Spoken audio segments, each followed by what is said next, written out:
ৰূপহীহাটৰ তাৰাবাৰীত ৰেল বিভাগৰ বিৰুদ্ধে ৰাইজৰ উত্তাল প্ৰতিবাদ।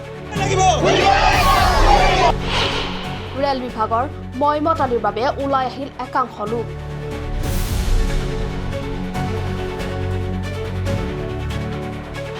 ৰেল বিভাগৰ বাবে বিপদত পৰিছে ৰাইজ তথা স্কুল কলেজৰ ছাত্ৰ-ছাত্ৰী। ৰূপহীহাটৰ তাৰাবাৰীত আজি ৰেল বিভাগৰ বিৰুদ্ধে প্ৰতিবাদ সাব্যস্ত কৰিলে ৰাইজ আৰু স্কুল কলেজৰ ছাত্ৰ-ছাত্ৰীসকলে। ৰেল বিভাগে নিজৰ মইমতালিৰে গেট বন্ধ কৰি দিয়াত যাতায়াতৰ ক্ষেত্ৰত ব্যাপক অসুবিধাৰ সন্মুখীন হৈছে বৃহত্তৰ দক্ষিণ খাটৱালৰ 6খন গাঁৱৰ ৰাইজ। ৰেল বিভাগে গেটখন বন্ধ কৰি দিয়াৰ ফলত 8 কিলোমিটাৰ পথ ঘূৰি আহিব লাগে ছাত্ৰ-ছাত্ৰীৰ লগতে ৰোগীসকল। দক্ষিণ খাটৱালৰ SN27 যিখন আগৰ পৰা গেট আছিল, আমি এইফালে চলাফিৰা কৰি ইয়াত PWD ৰাস্তাও আছে। ইয়াত ৰাইজ আজি একত্ৰিত হৈছে। বহুত স্কুল আছে ইয়াত, তাৰাবাৰী হাই স্কুল আছে, তাৰাবাৰী AB স্কুল আছে, তাৰাবাৰী গাৰ্লছ হাই স্কুল আছে, তাৰপিছত আপোনাৰ তাৰাবাৰী হস্পিটেল আছে, MIM চিনিয়ৰ ছেকেণ্ডেৰী স্কুল আছে, এইফালে জাতীয় বিদ্যালয় আছে তাৰাবাৰী। গোটেই ৰাইজৰ এটা প্ৰব্লেম হৈছে। ইয়াত যিখিনি আছে, ইয়াত আমাৰ ৰাজহ গাঁও, ইয়াৰ এইফালে আপোনাৰ প্ৰায় 5খনমান ৰাজহ গাঁও আছে। তো এই মানুহখিনি আমি যেতিয়া যাতায়াতৰ অসুবিধা, এটা ৰোগী হ'লে, আমাৰ ইয়াত কাৰোবাৰ এটা অসুখ হ'লে আমি 8 কিলোমিটাৰ ঘূৰি ঘূৰি আমি এইখন হস্পিটেল, ইয়াৰ পৰা নিচেই দেখা যায়, এই হস্পিটেলখন আমি 8 কিলোমিটাৰ ঘূৰি ঘূৰি আনিব লগা হয়। তো আমি এইটো কাৰণেই ৰাজহুৱাভাৱে এটা প্ৰতিবাদ কৰি আছো, আমাৰ এই গেটখন যাতে যথা সময়ত খুলি দিয়ে। কাৰণ আজি এই ৰাইজ, এই সৰু সৰু ছাত্ৰ-ছাত্ৰী যিখিনি স্কুলত যায়, বহুত অসুবিধাৰ সন্মুখীন হয়। গাইজন ঘৰত নাথাকে, সিহঁতক এটা গাড়ীৰ ব্যৱস্থা আমি কৰিব নোৱাৰো, কাৰণ ইফালে গাড়ী অহা যোৱা নকৰে। বহুতখিনি আমি অসুবিধাত ভুগি আছো। আজি এজন ৰোগী হ'লে আমি 7 কিলোমিটাৰ ঘূৰি হস্পিটেলত লৈ যাব লগা হয়। গতিকে এই ঠাইখন দক্ষিণ খাটৱাল, ইয়াত আমাৰ প্ৰায় 7-8খনমান গাঁও আছে। 7-8খনমান গাঁও অসুবিধাৰ কবলত পৰি আছো। গেটটো ৰেলৱে ডিপাৰ্টমেণ্টে মানুহ অহা যোৱা কৰিব নোৱাৰে।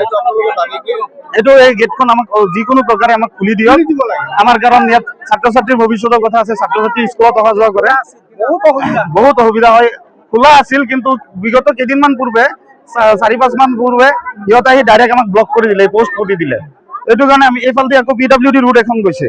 ইয়াত আপোনাৰ 2টা ভিলেজ, ৰাজহ ভিলেজ হয়।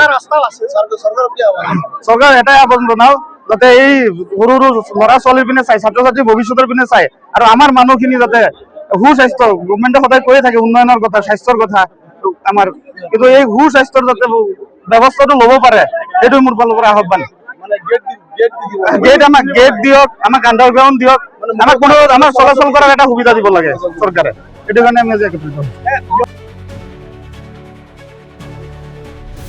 তাৰাবাৰীৰ Idris memorial senior secondary school, Tarabari girls high school, Tarabari senior secondary স্কুলৰ লগতে কেইবাটাও ব্যক্তিগত খণ্ডৰ স্কুলৰ ছাত্ৰ-ছাত্ৰীৰ লগতে তাৰাবাৰী প্ৰাথমিক স্বাস্থ্য কেন্দ্ৰৰ ৰোগীসকলেও যাতায়াতৰ ক্ষেত্ৰত ব্যাপক জলাকলৰ সন্মুখীন হ'বলগীয়া হৈছে।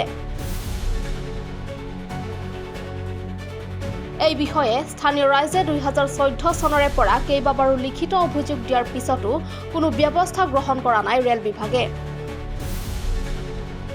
উপায়ন্তৰ হৈ আজি প্ৰতিবাদত নামি পৰিল স্কুলৰ ছাত্ৰ-ছাত্ৰীৰ লগতে স্থানীয় ৰাইজ।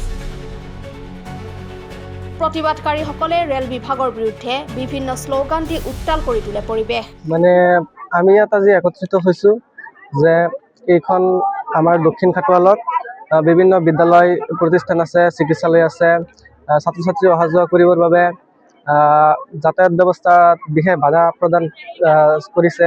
গতিকে আমি অসম চৰকাৰক আহ্বান কৰিম যাতে আমাৰ ছাত্ৰ-ছাত্ৰীসকলৰ ভৱিষ্যতৰ কাৰণে এইখন গেট খুলি দিয়ে, যাতে যাতায়াতৰ সুব্যৱস্থা হয় আৰু আমাৰ ছাত্ৰ সমাজ শিক্ষিত হ'ব পাৰে আৰু দেশৰ কাৰণে বহুত কিবা কিবি কৰিব পাৰে। বন্ধ কৰাৰ কাৰণে আজি তোমালোকৰ প্ৰতিবাদত নামিছে। ঠাইখনৰ নাম কি? দক্ষিণ খাটৱাল। মানে এইখন ৰাস্তা বন্ধ কৰি দিয়াৰ ফলত তোমালোকৰ অসুবিধা হৈছে? অসুবিধা হৈছে, বহুত অসুবিধা হৈছে। কি কৰো, ৰেলৱে বিভাগক কি আহ্বান জনাব তোমালোকৰ ছাত্ৰ সমাজক? যে এইখন খুলি দিয়ে আৰু এই ছাত্ৰ সমাজক শিক্ষিত কৰিবলৈ অহা যোৱা কৰাত সুবিধা কৰি দিয়ে।